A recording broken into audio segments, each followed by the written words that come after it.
Hello everybody, I'm Chef Robert down at the Elderberry House in Oakhurst, California. And some of you might be a little stockpiled up at home and trying to get through some of the ingredients. So we're going to go over a couple of the staples you might have in your pantry to just kind of show you how easy it is to cook some of these ingredients. So today we're going to start with white rice. White rice is something that's very dear to me. I worked at a restaurant in Nevada where I cooked rice for a very long time every single day on my station. So if you do something every day for multiple years, you get quite accustomed to cooking something, and there's a lot of complexity and a lot of thoughts about rice, but it's very, very simple. It's a very, very simple process. You just have to take the steps in the appropriate way. So today we're going to be doing a little bit of jasmine rice.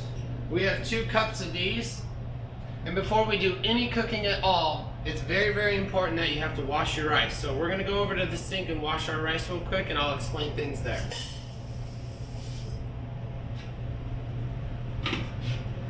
So we've got our rice in our pot. We're going to wash our rice. A big component of cooking rice is actual washing the rice. So you're going to want to get all the starch off so it doesn't become gummy. If you've ever come out with a gummy rice, it's going to it's because of the starch in the dish. So Japanese actually are very religious about washing their rice. They constantly wash their sushi rice so it doesn't stick together. It's got that nice individual grain to it. So today we're going to wash ours 7 times. That's just what I prefer. There is a story behind it, but I don't know how much is actuality and fact. So what you're going to do is just fill it up with water and then just use your hands to slosh it around. And really what you want to do is just wash it until the water becomes clear. That's what you're looking for. Now the levels of clarity is just how many times you wash it. So we're just going to stir it around, and then we're going to pour off the majority of that water, and then we're just going to refill. One more time. Just again, washing off all the starch, making sure that the water is clear. And again, I prefer 7. That's just my preference. I know Japanese sushi chefs have stories of washing it 50 times, and believe it or not, they say in the most traditional Japanese house, you can't even touch the fish unless you wash rice for a good 5 to 7 years. So washing rice and making rice is very, very important in some cultures. So again, we're just going to keep doing this.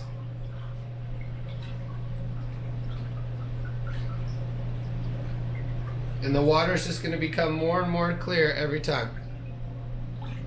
But you can still see, you can't see the rice. And pour it off again, making sure not to let any of the rice out. If a few fall out, it's no big deal. And yep, you're just purging the rice of its starch. As you can see, each time we do this, it just becomes more and more clear. We're starting to see the rice through the cloud.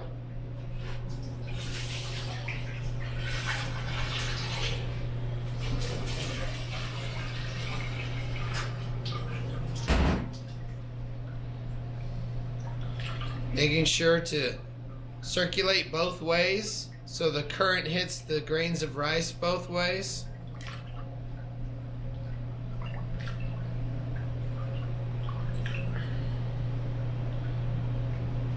Getting more and more clear every rinse.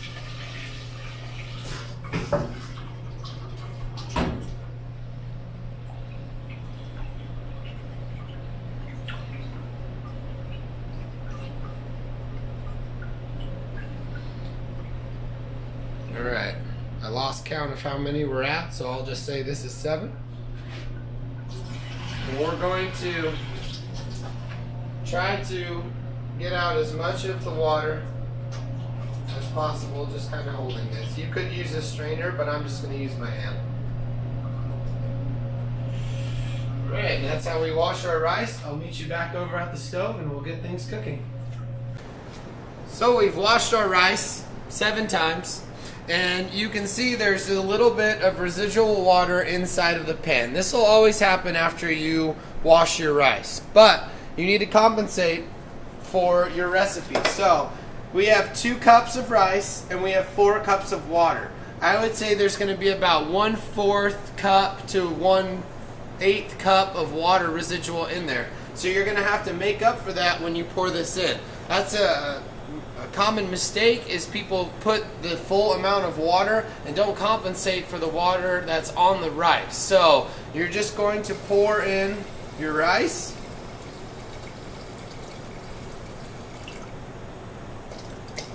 Minus the amount that you think is still in the rice. And then we'll turn it on. Oh.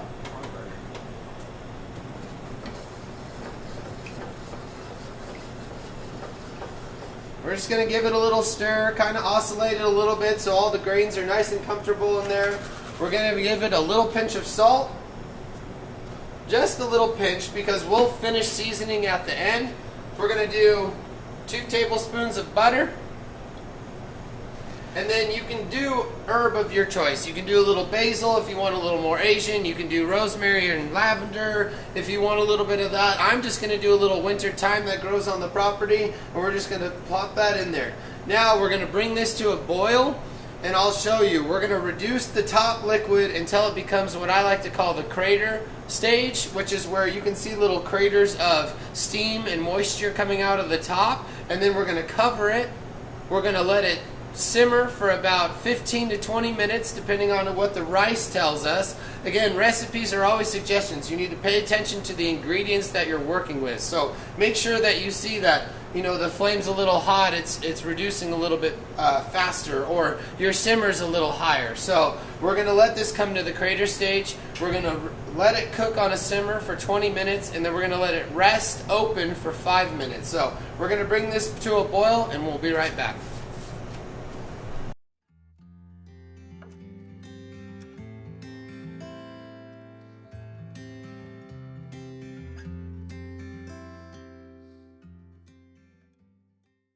Alright everybody, so we've reached our crater stage. As you can see, the water is reduced. The top of the surface kind of has these little craters, little lava pots. I don't know what you would exactly call them, but this is the stage in which we're going to turn our heat down to low